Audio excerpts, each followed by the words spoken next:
Hey guys, we're here to talk about skill builds, and because that seems to be the popular discussion on Discord and questions. I've had a couple of them via YouTube, so I just want to start addressing some skill builds, and I'm going to tell you guys it's a lot easier than you might think it is. I want to quickly show on Discord in the guides channel for the Zerker. We have, where is it? Yep, this one. It's called the Zerk Skill GDoc. Quickly look here. If you scroll down to page 2, there are links, and that kind of gives you an idea of what you might want to look forward to leveling from 1 to 55. 1 to 55 is pretty simple.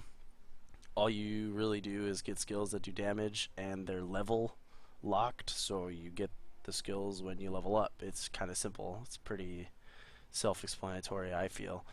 But if you need help, look here for some skill builds that lead to this handy dandy website, blackdesertdatabase.net, which I use when I kind of spitball ideas with builds of the classes. And as we're going to get into it, I'm going to talk more about Awakening, so 56 plus. And another plug on the Discord is the Awakening Zerk doc as well. I go through each level. I kind of highlight what's good about the hitting that level, kind of highlight the skills, and then go into other things about what you might need to know when you first get your awakening. So that's another great one to look into, give you an idea of what the skills do before you start actually practicing them. I do not have actual skill builds in that guide, so I apologize, but I feel it's pretty simple. So the biggest question is, hey, I just hit level 56, what do I get? Well, the answer is everything you can. Literally. Level 56, just got my cannon, did the quests, awesome, sweet. We're going to get every skill possible at level 56. You do not need to get the basic attack if you want to save points, because it does allow you to go up to 5. It would be nice if you have extra points, but it's most likely that you will not. So save those points and add them to your skill build in axes. So for those that have used cannon before, you know that the cannon is not exactly its strongest at level 56. So you may need to have an axe attack or two in your build for that grind from 56 to 57. But usually it's kind of assumed once you hit 57, you've probably put some enhancements on your cannon, and it should be adequate enough to farm in cannon over axes. So I'm going to focus on primarily using axes as utility, as if you were to be going beyond level 57 and you're moving more towards PvP and other interactions within the game besides just a few mobs. So, like I said, the axes are utility. So you want to keep things like evasion, your grabs. If you're really choked for points, you can keep your grabs at level 1. Undertaker you should max because it's damage, and it also has the 10% extra HP as damage at the top. So you want to keep that. Shake off, you'll need that for both cannon and axe. Like I said, keep your grab at 1. You will not need tackling rock, you will not need falling, and you will not need lady killing hunt. We'll move down. Let's assume that you're still using spin to win because you just hit 56, so we'll add that to the skill. You want to keep your utility, which is lava piercer. For the sake of saving points, we will just get the minimum required for the beast skills. The beast skills allow you to heal in PvP and PvE. They give you a lot more survivability. We're going to assume that you're able to get the infinite mastery and the first level of AP. So you scroll up, you don't have much of axe attacks at all. Wow. But you made a pretty primitive but usable build at 441 points. So I'm pretty darn sure you should be able to have minimum utility and all of your cannon skills within leveling up a new character.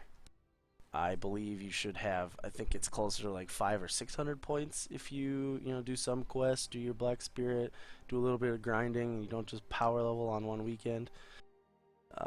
Maybe you only have 400, but at least this is it's fairly simple to get to, this build itself. So now let's start building on top of it. Let's try and figure out, like, how do I pick my skills from here.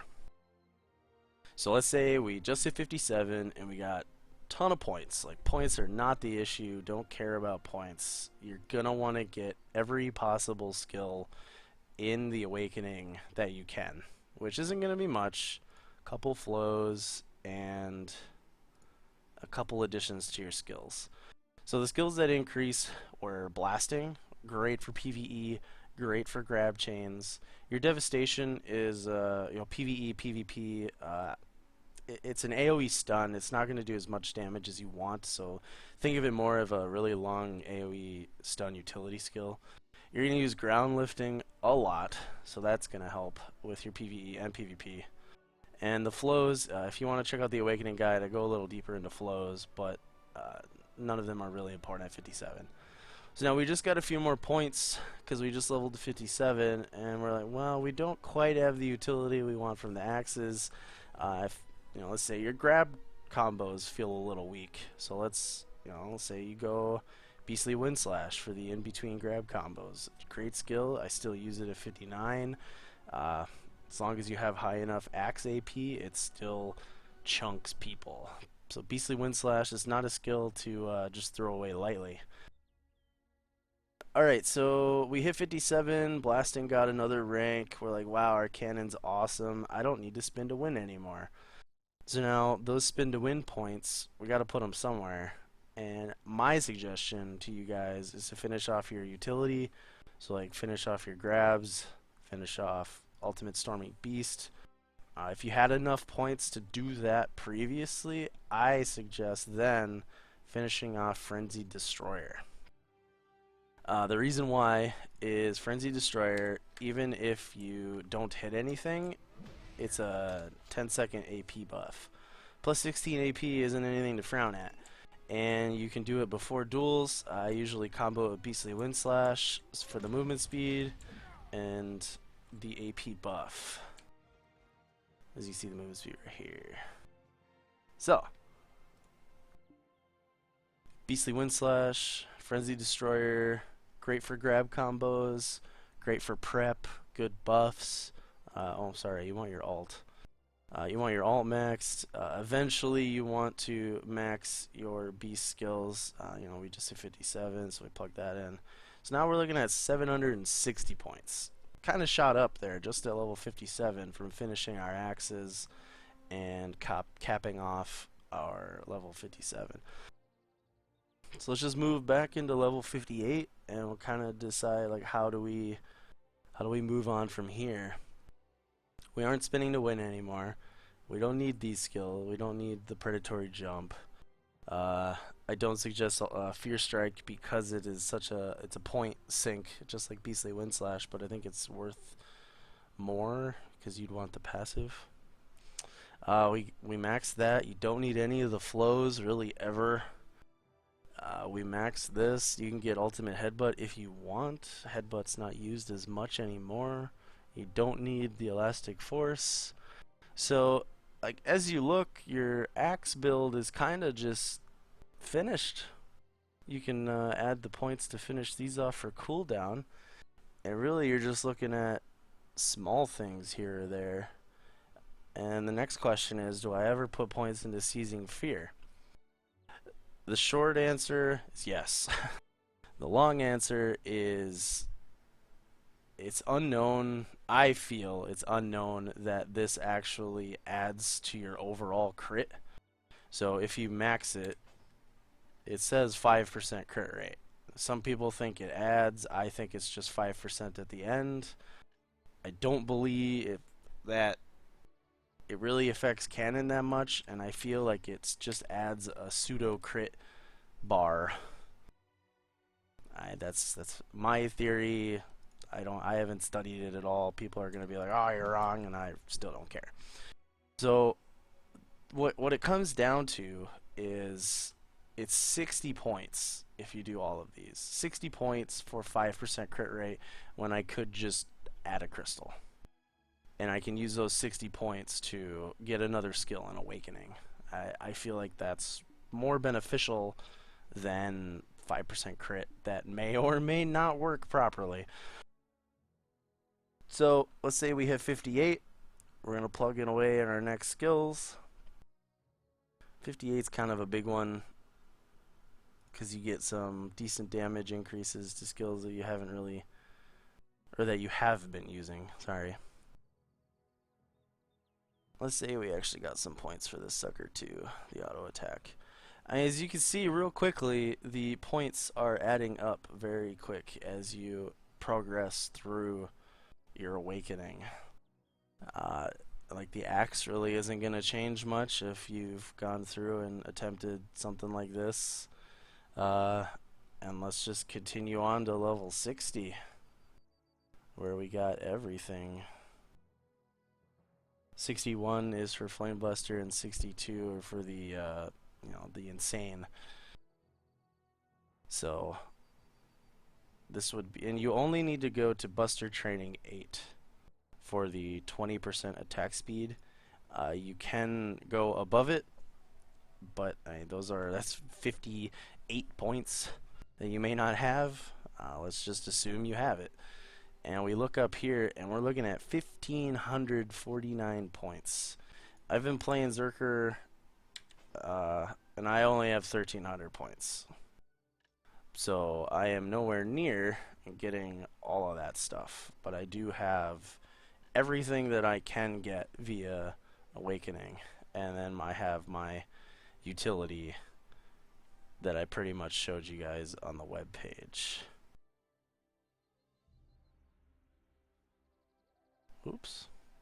Aha. No one saw that.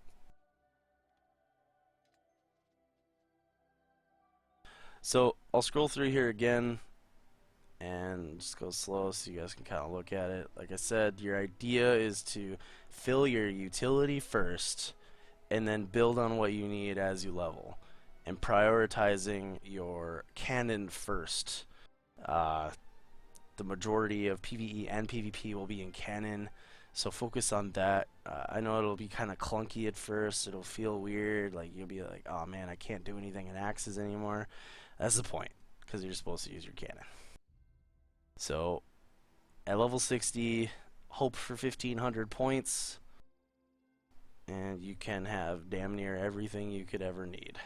I am overly happy with the points I have, and I only have 1,300, so maybe that's a little more of a realistic goal to approach. I've been playing Zerker for a while, so I don't know about people who may have come when the the experience weekends. So you may have less points overall. That's okay. Just make sure you hit the points for utility, and then you max your cannon as much as possible.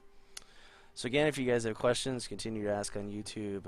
Continue to ask via the Zerk Discord. It's got a bunch of guides. I'll be adding this video to this guide channel as well. Great group of guys. Love being part of this Discord. So please continue your questions, and I'll continue to help everyone that I can. Good luck out there, guys.